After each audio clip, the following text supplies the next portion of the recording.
Good evening, everyone, and welcome to another Omega Insight. The title of tonight's insight is A Sheep in Wolf's Clothing. That's not really the topic. As you know, this is related to the actual statement that says a wolf in sheep's clothing, which is deception. Many years ago, I had made the switch and I'd accidentally said a sheep in wolf's clothing and was immediately corrected while I was speaking.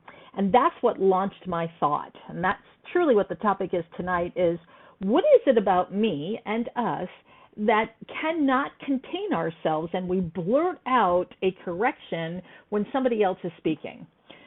Do we think we're making a contribution?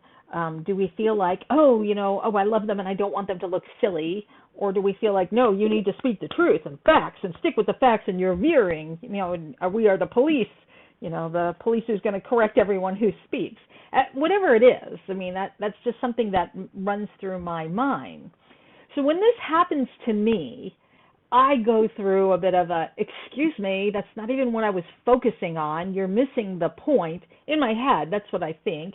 Or when I get interrupted and corrected, I lose my train of thought, perhaps maybe because I was so into what I was saying, and when I was interrupted, it broke my connection to my thinking, and maybe I was struggling to figure out what to say. So I know that when that happens to me, I'm certain that's what's happening to other people. When I blurt out to somebody as they're speaking and I correct them, whether it's I correct them on a date, or the words, the nerd police. I'm out there correcting and making sure you're using the correct terminology. Or if I was at an occasion and the person is speaking about an occasion and they're telling a story and it's inaccurate, according to me, that's not what happened. I want to make sure, hey, wait, that's not what happened. Like my 2 cents have to come into play. When I do this, and when we do this, do we ever stop and think, am I making a contribution? Is it really important that they know that it was a left turn instead of a right turn? Is it really important that it is known that it was 7 o'clock instead of 5:45? Is that really, really important? That's what I'm really talking about. Correcting people and helping people, I totally am 100% aware, and yes, that's very important to do. But I'm talking about minor things that in the grand scheme of things, is it really that important that we say, oh, no, you had a white shirt on, not a black one? Is that really relevant? That's what I'm thinking about. When I interrupt and correct, I'm breaking somebody's train of thought and I'm breaking their energy. Maybe it's a kid and they're telling a story and I want the parents to know, oh, no, I didn't let them run wild in the middle of the street. Okay, I get that. But we have the opportunity to let them finish their story and then simply say, well, that wasn't my experience, and then add my experience to it. Or we can just let it be and not even be concerned what another person thinks of the story. So again, it comes back to the idea, am I making a contribution when I interrupt on those trivial matters where it doesn't really make a difference? In the end, again, as I said, turn left instead of right. Does that really matter as they're telling a story about directions? So what is it about us that makes me feel like I cannot remain quiet? And so what I was thinking of is the last time I did this, I became aware it was more important for me to be right than for that person to speak. And that really bothered me. Why is it so important for me to be right while somebody else is speaking? And what does it do to that person who is speaking? So in this example, let's just say there's 4 people gathered. One person is telling a story. I was a part of the story. They're speaking, and I interrupt them to tell them, no, that's not what happened, and correct them left or right. I'll just stick with that. I don't know why that's in my mind. That's an easy one to go. No, we went left instead of right.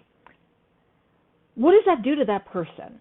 And so what I thought of was, when that scenario happens, wouldn't it be wonderful if we could pull ourselves out and look at the entire room or the situation, the conversation that's occurring.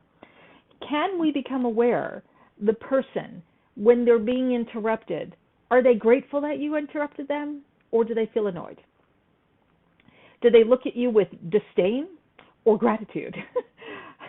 Are you adding to the story or detracting from it? Are you trying to take their attention away from them? And what does it do to them, to the other people? I know that there have been times when I have corrected somebody in front of other people, and that person felt diminished in front of the other people, and that wasn't my intention. I just was wanting to make, a correction. You said it wrong. And I know I have been working on this for quite some time, many, many years ago, when I first started thinking of this idea and working on it. I became aware of two things. I would either interrupt or I would remain quiet, but the inside voice was saying to me, oh, God, that person's got it wrong. They need help. Or let me just tell them later in private and they had the story wrong. Like I couldn't let it go. And it really does come down to a lack of acceptance. Again, I know we've had this conversation before. I really just want to focus on the automatic interruptions that we do. It's almost automatic. Like sometimes I'm not even aware that I'm saying it, that I'm just throwing in that 2 cents. And again, I want to stick with the trivial facts. Consider this. The next time you interrupt somebody, is it really that important? Is it really, really important, or is it a trivial fact? If it's a trivial fact, then it really is about you and your need to be right and to make sure that everyone else speaking is correct from your point of view. Arrogance comes into play. And it's not malicious. It's not like I'm going to teach you a lesson. No. It's more like, hey, I'm just wanting to, no, you're saying the facts incorrectly. I'm simply helping out. That's, it's quite innocent. I'm just helping out. Oh no, you're saying it. And sometimes we say, I'm just adding my 2 cents because I love you and I don't want you to look like a fool. Which, who said they were looking like a fool in the first place? So again, I think it goes back to the statement of me saying it's more important for me to be right or the story to be correct rather than let the individual express their own point of view. And the thing is, too, when we talk about other points of view, we know that, any police officer will tell you anytime there's an accident, they go and get reports from all the different witnesses because everybody sees it differently. How many times have I said in the classroom, when I'm standing in the classroom and I'm facing this way and I ask the person behind me, what color are my eyes, and they can't see it, and they can only describe the back of my head, and the person on this side can only describe my face but not the back of my head. And then we get into the argument, who's right and who's wrong. Well, they're both right from their perception. And then as an observer or the person who's in that part, what I tend to do is I put my favor to them. Oh, well, I saw this is it, and I agree with them because that's what I saw. But it may not be the whole story. So it's something to consider when we think about interrupting. I am not a fan of interrupting people because I don't like being interrupted. I know what it feels like.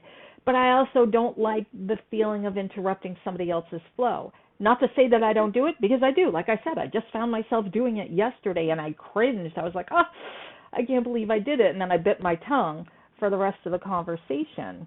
This is all about evolution and again, wanting to be a better individual and recognizing the contributions I can make. Last week we talked about a green soul. This is one thing I can do. I can practice not interrupting an individual. If it's not critical, I can practice not interrupting them and allowing them to express themselves. I can tell you this. I've had the conversations where people have been telling a story, and I know that something happened that they're saying it differently, and I don't say anything. And in my experience in the past, I've had people say, you know what, that's not really what happened. I think I remembered that incorrectly. And it's better for them to figure it out on their own than for me to say, and be the police, the conversation police, which nobody wants to have that around. So that's all I wanted to talk about tonight. Thank you for joining me this evening. And perhaps maybe you'll be more mindful this week about interruptions and the trivial corrections. Why are they so important? Why is it so important for us to have those trivial corrections? Look forward to seeing you on Friday I was actually thinking Friday I might continue on the topic with perceptions, because I think that's a really nice thing to think about as well. If we're thinking about this, it's my perception that you're incorrect. Anyway, that will be on Friday for our coffee talk. I hope you join me then. And remind you, we have an Omega 1 that starts on September 10th. We're still getting people registering, so I'm very excited about that. I'm looking forward to be able to do that classroom. There'll be the second one. And if you're interested in doing a 2, you could register online, get on the wait list. Once we have 24 is our number. Once we hit 24, we will pick a date, and I'm hoping, fingers crossed, we'll be able to deliver one by the end of this year. Thank you again for joining me. I will talk to you later. Bye now.